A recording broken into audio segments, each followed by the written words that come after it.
And get ready. It's my pleasure to welcome you today. This is the second program that we're having, and these are monthly programs where we invite distinguished folks to join us and talk to us about their leadership journey. So today we have a special guest, somebody who I've worked with in the past at the Brooklyn Public Library. It seems like only yesterday, but it's been a long time, right, Siobhan? Yeah, we look very different from then. Wait a minute. Hey, wait a minute. Let me just tell you a little bit about Siobhan for the audience who doesn't do, for those of you who don't know Siobhan. Siobhan was formerly the president and director of the Free Library of Philadelphia, where she served there from 2008 to 2020. And Siobhan has agreed to talk with us about her leadership journey, which is the story of how she got from point A to point B. And I think she's at point B right now. Is that right, Siobhan? Yeah. So Siobhan is currently the principal at Riverfront Associates. It's a consulting firm that she started that provides guidance to nonprofits in the areas of leadership development, financial management, fundraising, governance, succession, and strategic planning, as well as project management. Now, Siobhan has an interesting background in terms of her education. She has a BA in political science from SUNY Purchase. She also has an MA from Fordham in international political and economic development, and she got her MLIS from Long Island University. I worked with Siobhan, as I mentioned before, at the Brooklyn Public Library when I was the director there. But after I left Brooklyn and she left Brooklyn, she went to Westchester Library System, which was a cooperative library system with 38 members.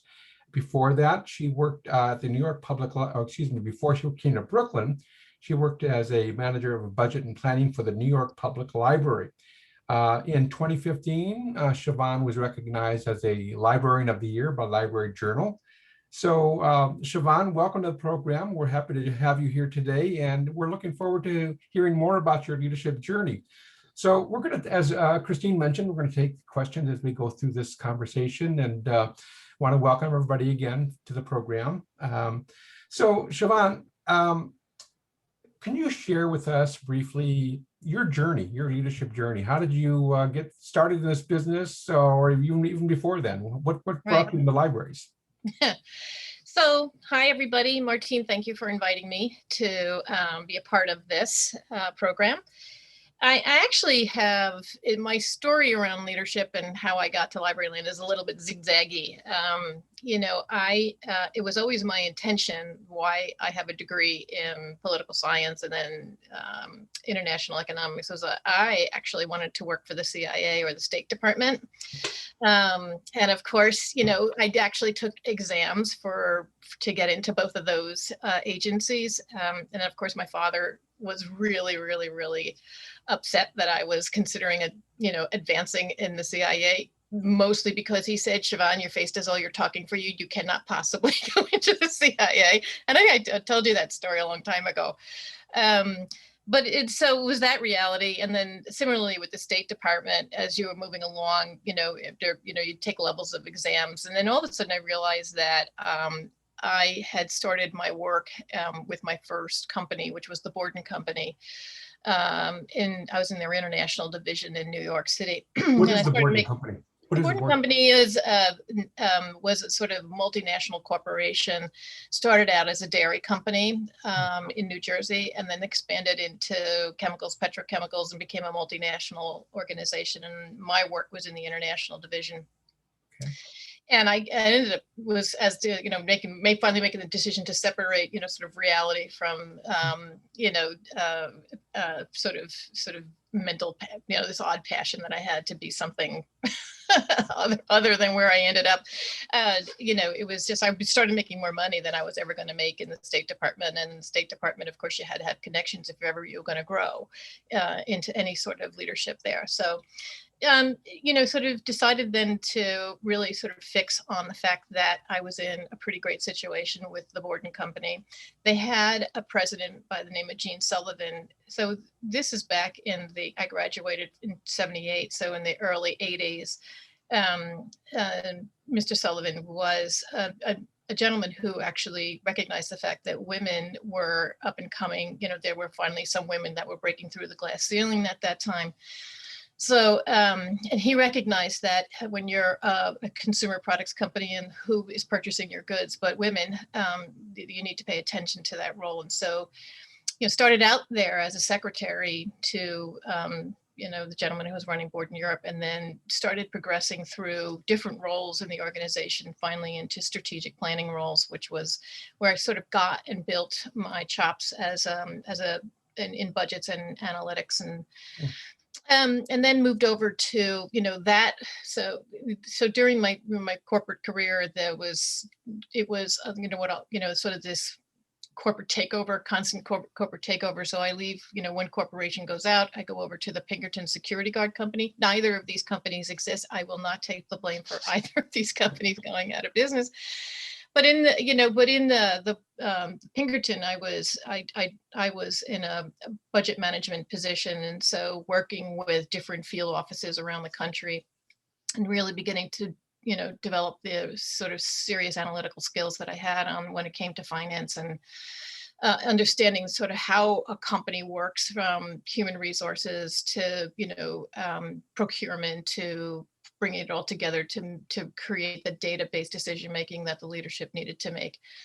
So you didn't really have a financial background at that point, is that right? You learned it on the job? Well, my background, always, Martine, was always in administration and finance, and with a particular strength in finance.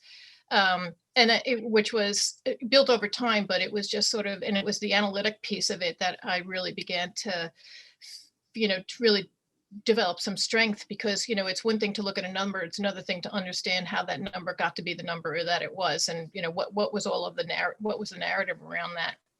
So that's why strategic planning becomes a really important part of my portfolio. So Pinkerton gets gobbled up by another corporation, and New York Public Library had a position open in their budget office, and onto the budget office at New York Public Library I went.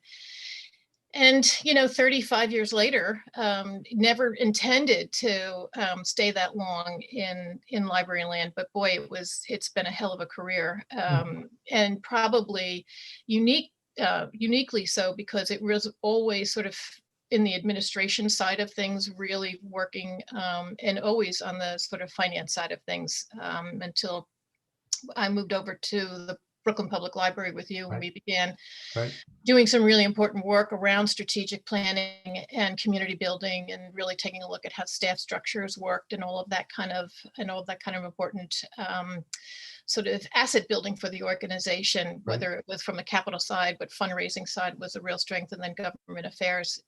All of those began to sort of develop, my time in Brooklyn. And so after you left, I took the leadership position for an interim period of time, because I did not have my MLS at that time. And so Ginny Cooper followed you in the directorship, and she kind of walked into my office and said, "You have to go get your degree. This is ridiculous."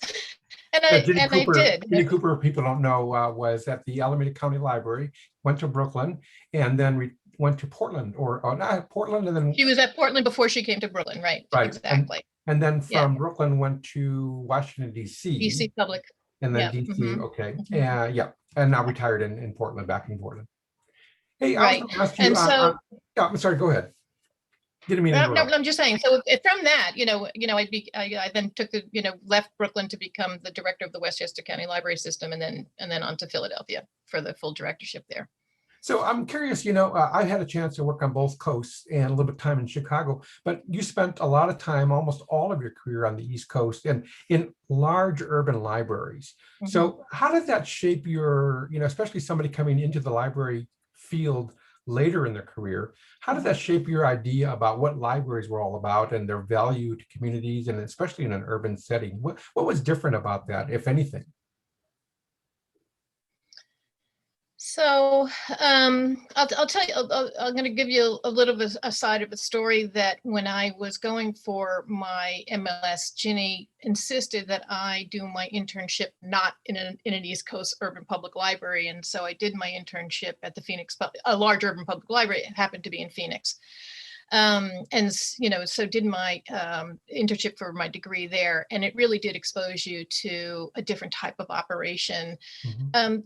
It is when you're in the large urban public libraries in New York. It was New York City, and then Philadelphia. These are big cities, and so it is really. They're pretty aggressive. I would say that you are fighting for limited dollars. It is about the attention you need to focus the communities on the fact that you're building a community asset. These are all communities that desperately need their public libraries. New York Public, Brooklyn Public, Queens, Philadelphia, doesn't matter. Similarly, in Phoenix, I would say there's not a community that doesn't desperately need its public library in some way, shape, or form. So growing up in the Northeast, grew up in Yonkers, New York, and grew up in New York City, just outside New York City. So I'm a pretty assertive, opinionated, person. You're a city And girl, so, yeah. but yeah, I'm a city girl, and never let that go. But I think what it does, though, because these are cities here in the Northeast that I'm clearly the most familiar with. But it's about that. It's about that civic relationship, that civic responsibility you have, because without there's so many corporations, but the thing that's so important is how the not-for-profit and nonprofit and library communities carry the need and are able to address the human side of a space and a place in a way that corporations can't. And so you really are picking up and finding uniquely the best of communities and the challenges in each community. And so I'll never forget.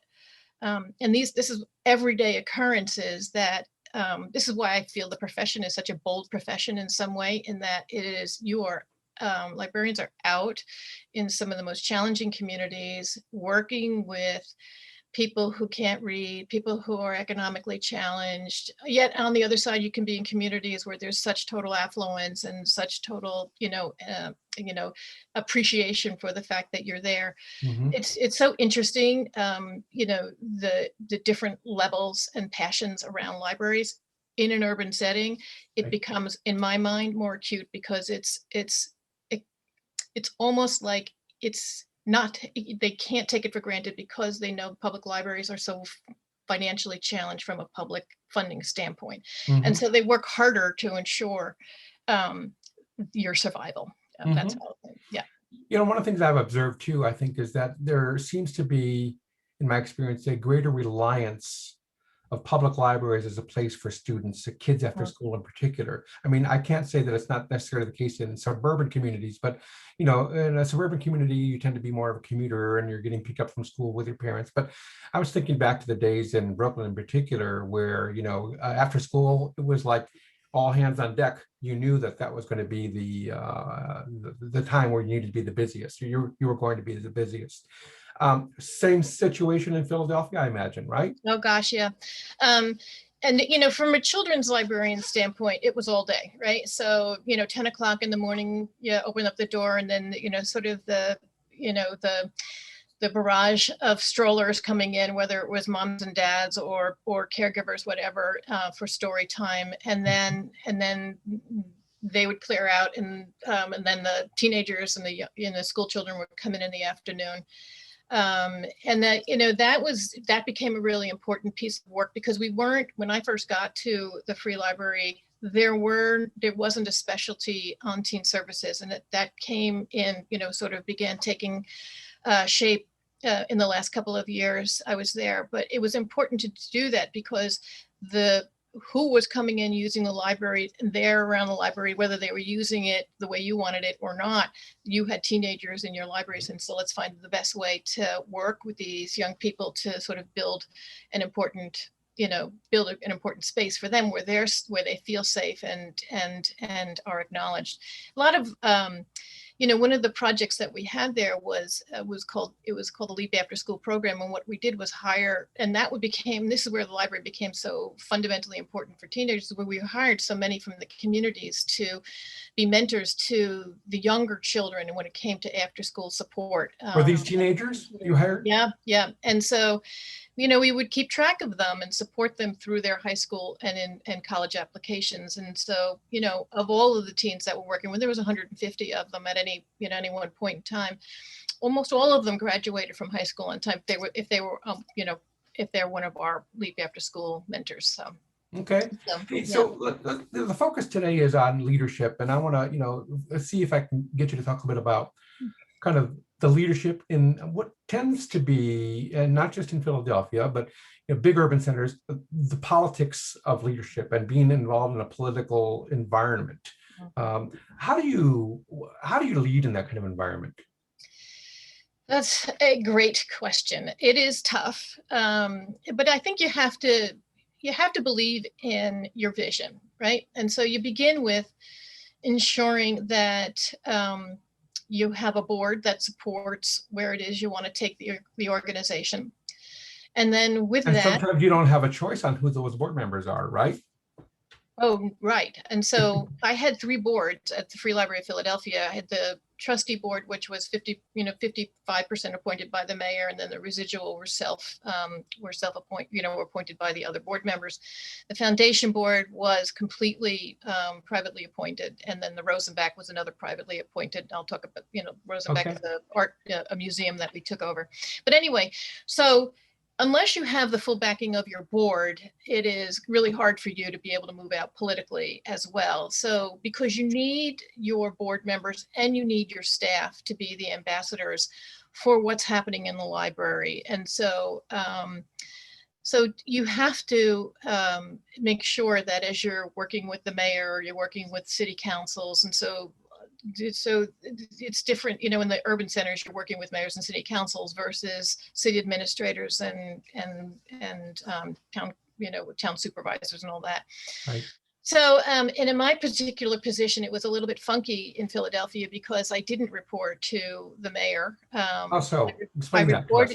Pardon? So the Free Library of Philadelphia is a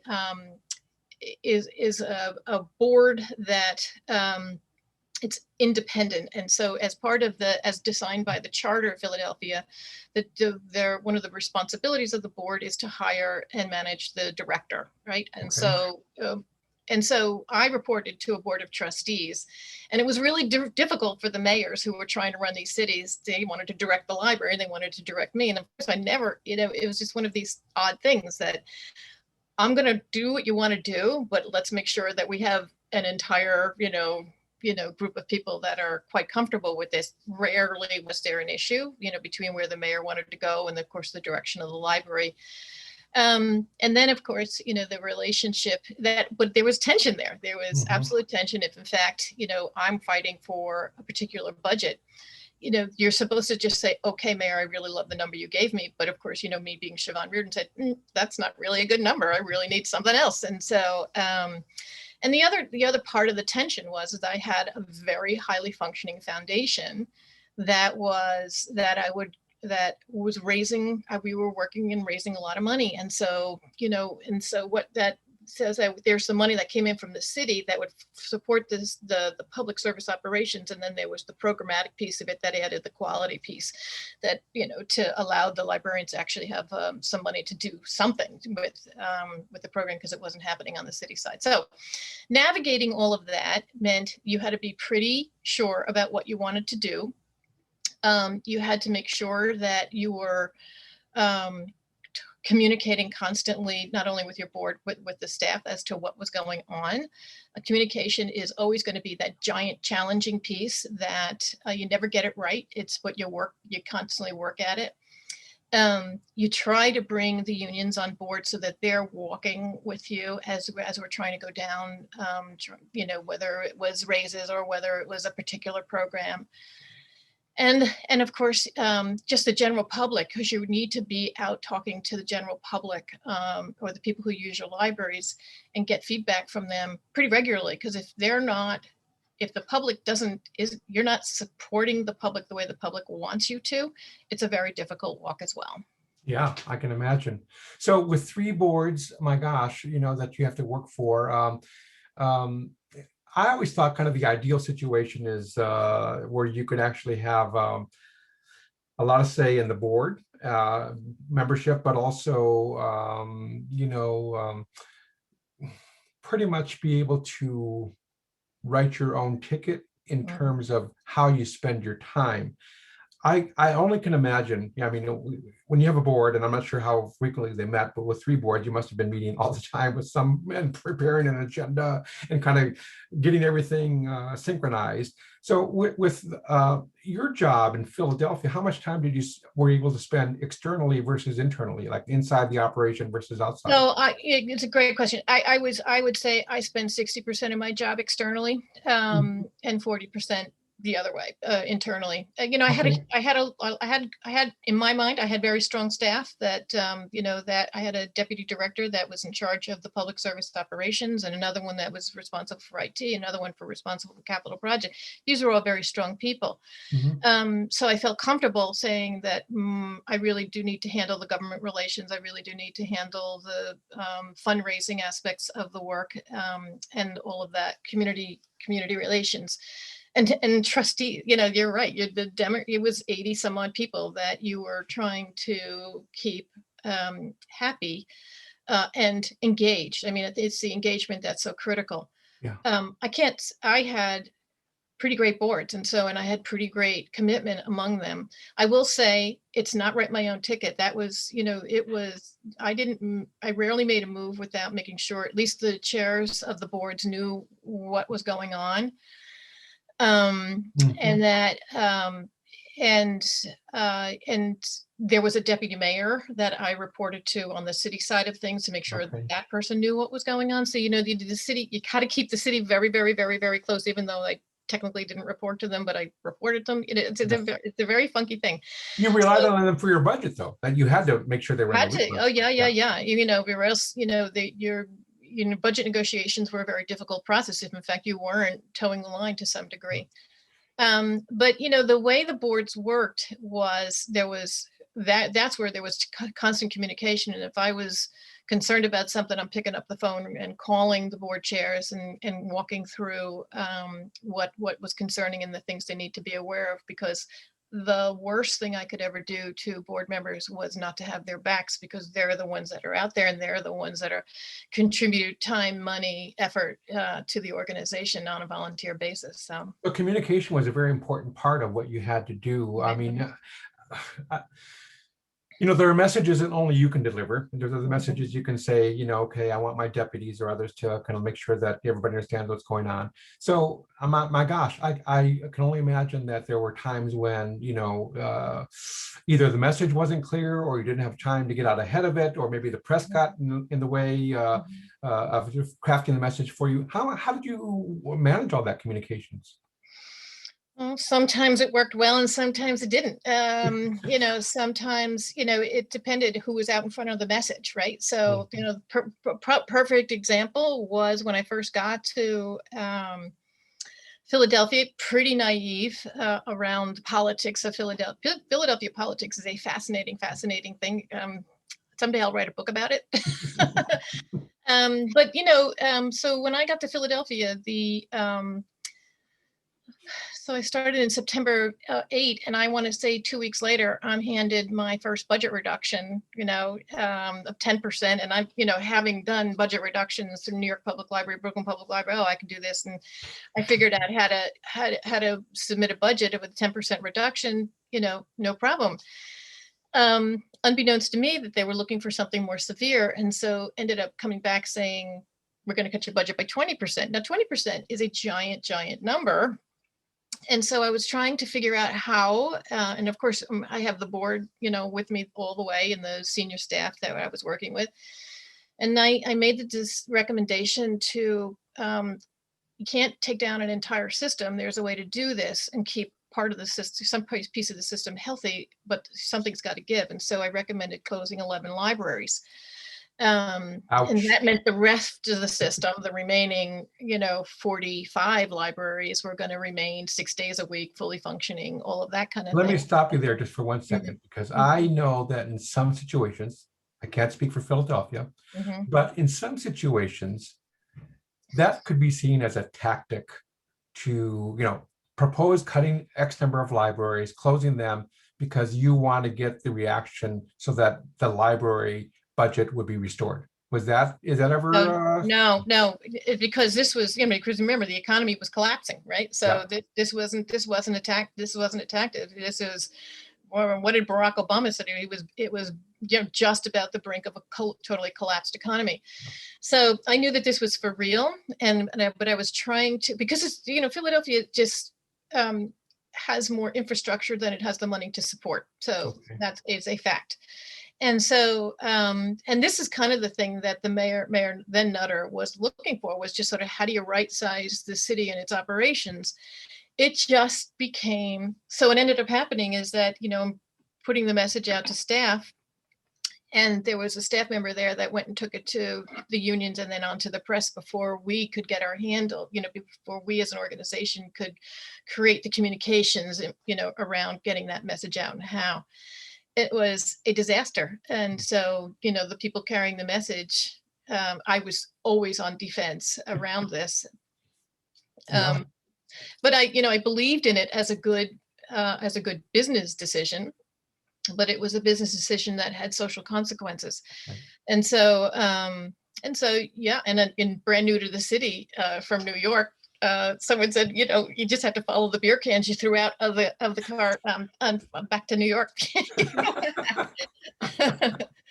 So, and so that, but that, it was, and so again, it was, how it's about managing, what do you want to get done?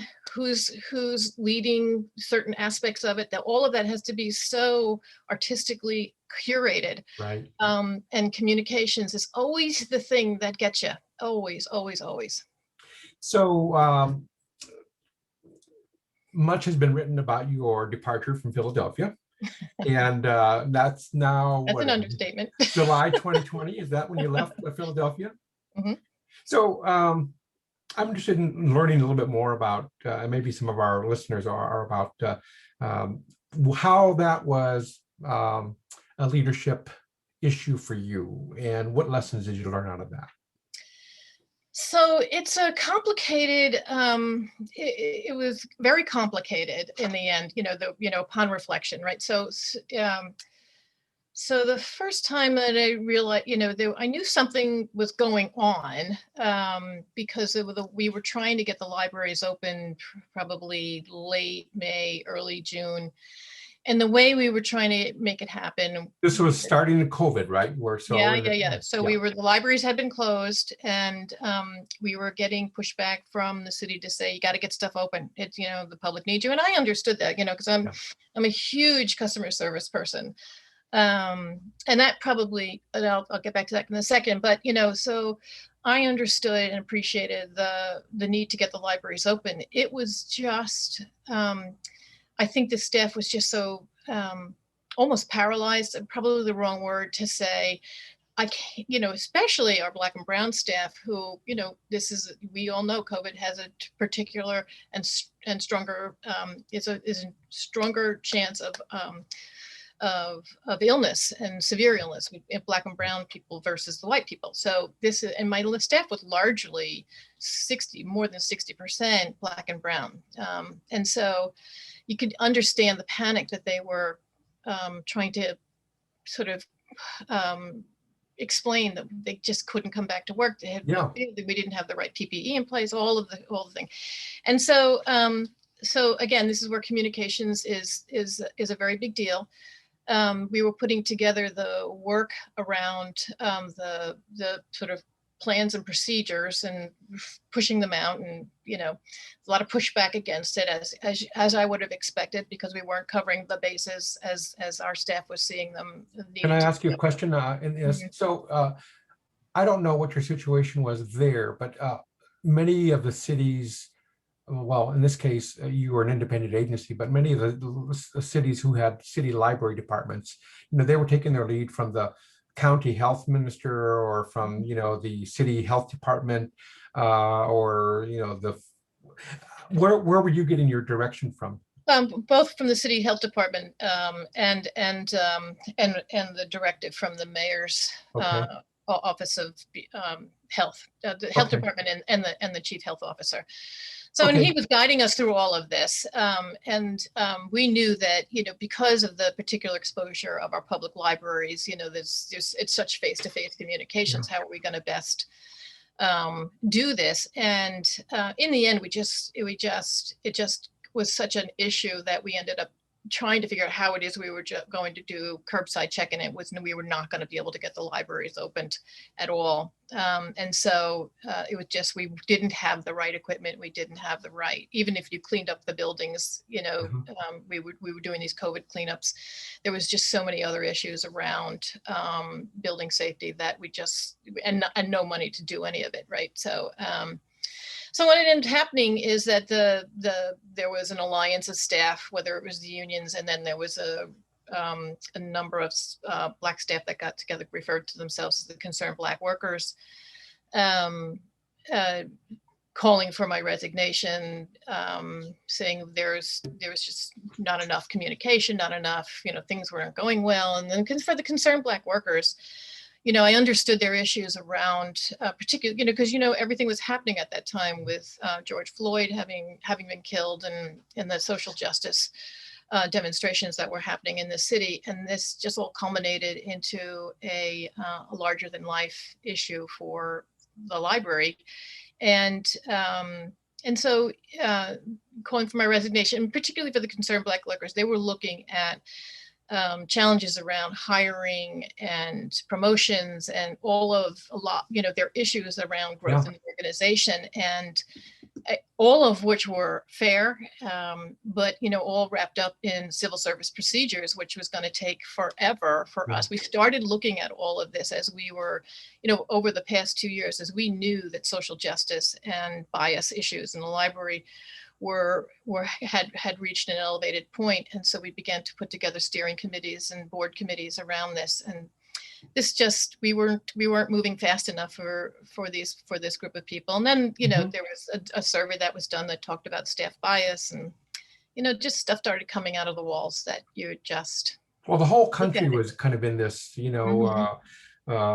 heated debate, a long overdue discussion about many of the things that were going on in minority communities in particular. And so what was it for you that helped you, if that's the right word to say, helped decide that, what, in terms of my effectiveness as a leader? Right. And that's right, Martine. Yeah. It was interesting because July 5th was my birthday, and I'm on the phone with one of my brothers. I have many brothers, right? So one of my brothers said to me, and I said, well, the board is still with me. I felt in my heart of heart and head of head that I could help, I could get the organization through this process. I really believe we had put enough in place, started down the road of really looking at diversity, equity, inclusion in the organization, really looking at job descriptions to sort of, go to, instead of MLS required, MLS preferred, all of, really beginning to look at the job descriptions, the structure of the organization, all of that. And yes, I admit that my executive team was predominantly white. It reflects the profession. And so, be that as it may, there was work to be done there as well. And but I really felt in my head, in my heart, that I could walk through this. It was my brother Mark telling me, I still have the board with me. And Mark said, you have the board with you now. And I knew that if I lost one board member, it was over. And sure enough, within a very short period of time, one of the board members who I happened to be extremely close to shared with me a letter where basically the board was dividing along racial lines. And that's when I said, that's it. This is not helpful to me, and it's sure not helpful to the organization. And it was time, you had to say, this organization means too much to the city. Let's move on. Well, a courageous Fortunately, decision. it wasn't that, it was hard, because after 30 years, you just wish there was a different exit, but it was what it was. So I want to talk to you in a minute about some of the things you're proudest of in your career. And before we do that, I was going to ask Christine if we had some questions in our inbox. Do we have some questions, Christine? We do. We did get one. So someone wrote in, thanks for coming today and being willing to answer questions. Hindsight in 2020.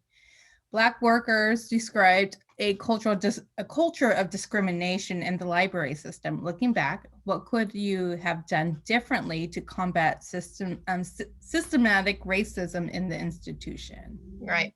So there's a lot that I was aware of, and most of it I wasn't. In your position that when you're running a massive organization, 1,300 people, very dispersed among the city, there was a lot happening that I was unaware of. And I would say that's that sort of piece of unawareness. There's such a word. What's the infrastructure that I needed to put in place so that staff who were experiencing bias and discrimination had a safe place to go to. And this was all the discussions as in the last year. There was just such an enormous amount of concern around sort of this safe space to be able to talk about the issues that were there, that's sort of the difficulty. And it needs for the staff to be able to go to a place. It's almost like a guidance counselor's office. I can't describe it any better, but this was what I was working with my chief of staff to say, and that was, the diversity and inclusion officer that finally came. I'm hoping that that's the individual that can help through this, but you really did need sort of almost like a psychologist, social worker in place that was just in a sort of until it got to a point, where a person just could go talk and we could talk about and bring it to a group of 3 people, 4 people to review what was going on, instead of leaving everything to the HR director and the unions. Pretty much what would happen. And if it got reported up, people were too afraid to report up because they were afraid they would be, somehow disciplined in some way, shape or form, which always drove me crazy. It's endemic in library land to be able, to be afraid because, Martine, this goes back to my days at New York Public Library. People were afraid to talk because they were afraid to get in trouble. And I was like, this is so ridiculous. This is so ridiculous. But exhausting at the same time. So that's what I mean. That upon reflection, I would say that we didn't create the safe space for someone who is having trouble with their supervisor, with their coworker, with anybody to be able to go and say, I need to sit down with whomever and talk this through and understand what I can do to make this better. So let's now talk about some of those things you're proudest of in your career, especially in terms of exercising your leadership. You've had some firsts in your life and your career, but what is it that, you look back and say, and by the way, your career is not over. I'm not, saying you're out to pasture. I'm not saying that at all. What I'm saying. Oh, heck no. No. And we'll talk about the future in a few minutes too. But in terms of things that you're proudest of in your career, what did you look back on and say, well, we did a good job on that. I'm proud of that. It's a bunch, actually. It was, I'll go back to even my days in New York Public Library when I did the first Gallup study, going every single library and bringing a whole community of people in to sort of get a real understanding of what people thought and, really begin to document that. That was early in my career. And what did you do? You led a Gallup study, brought Gallup into and worked through literally we went into every single library. And of course, New York Public Library is 80 some odd then. And so, that was pretty exciting work. And really gave me the sort of, then fixated me on the significance of customer service, the library's relationship with constituencies, and make sure you ask your constituents first before you go bouncing out thinking you're going to do something. Yeah, what a thought. But then I think that we had, and then of course, just building the strategic plans at Brooklyn Public Library that really helped set the footing around where we actually going to go, rather than just sort of waiting year after year. You could actually plan and think about, if your budget is this much or is the budget this, how to begin to really think about the kind of programming you wanted to roll out, Ginny wanted to roll out, in order to create an organization that was strong and well respected, which it was. It was just how do you get that respect into dollars, right? And I don't know how to say that better, but of course, really was able to spread my wings when I got to Philadelphia. Once you got past those first couple of years where all you did was deal with budget, people began, and we finished our first strategic plan and began to push out, and people began to, because free library was really, sort of, it wasn't there. It was once upon a time a really spectacular institution. And then for some reason, it just started to plummet. And so people were desperate to bring it back. And so a lot of willingness around the big ideas to begin to renovate neighborhood libraries and begin to think about programming and what's necessary, and really focusing on what is this city need, and how desperately does it need it, and where does it need it the most. And so really building out those centers, whether it was the Culinary Literacy Center, and that really was about understanding how people come to literacy. And in my own life, having a child that had a learning disability, and what it took to really understand that he's a totally intelligent young man, but he just couldn't transit the thoughts out his brain, down his arm and onto a piece of paper. And so really beginning to bring those kinds of work to the library, because everything isn't rote. And so you have to understand people come to learning very differently, and why the Culinary Literacy Center was so important. Talk about that. I don't think everybody knows about what that was. So the Culinary Literacy Center, actually, we're going through this big renovation project at the Parkway Central Library. And one of the ideas, and they were up on the top floor of the 4-story building, and there was once upon a time a kitchen. People would come in, have their lunch, go sit out on the terrace, and that was defunct. And I had taken, years before that, I had taken classes at, my family gave me a birthday present to take cooking classes. I don't know what that meant exactly, So, but I really remember how impactful it was, and what that, sort of collaborative learning, communal learning situation meant to me personally. And then I realized that probably intrinsically in that kitchen, in your home, is where most learning occurs, whether it's nominal literacy skills, it's your math skills because you're measuring and doing this, there's physics there because of, watching bread yeast rise.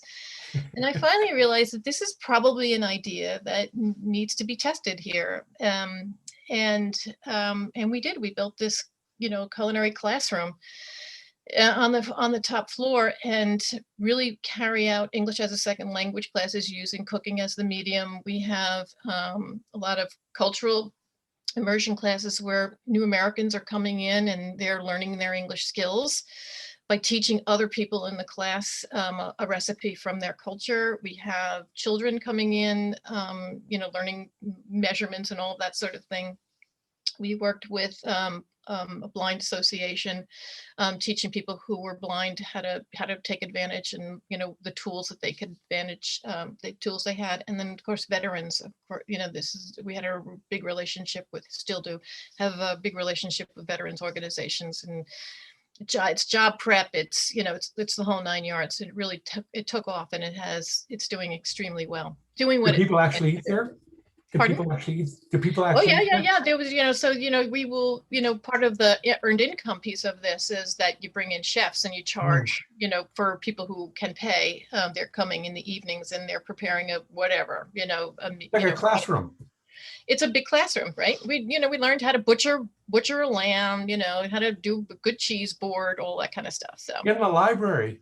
It's in a library. Well, people found that peculiar because I remember, I'm a member of the International Federation of Libraries and Associations, or what's known as IFLA. Mm-hmm. And I remember doing a presentation about this. I think I was in South Africa, and it was just blowing people's minds because, they're like, you don't do kitchens in a library. It's like, yeah, actually you can, if you have the space for it, right? So, but it's just the whole idea. I'm going to quote you. You have this quote.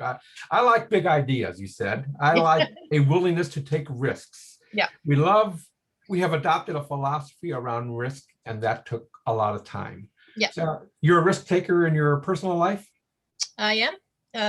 One of the things, my husband and I sort of agreed to a long time ago is complacency is a bad word in our relationship, and I believe that complacency is just not a good place to be, and so I'm always looking for the next big adventure, and you have to be a little bit unafraid, because if you're not willing to sort of have that next conversation, meet the person next to you, explore, go around the corner, explore what's behind and what's under rocks and under that kind of a thing. You're just never going to grow. And it's all about that. It's all about the learning journey, never mind the leadership journey.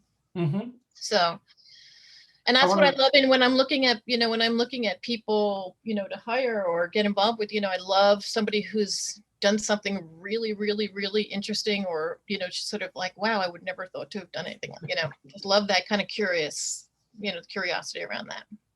So what's going on in the future for you?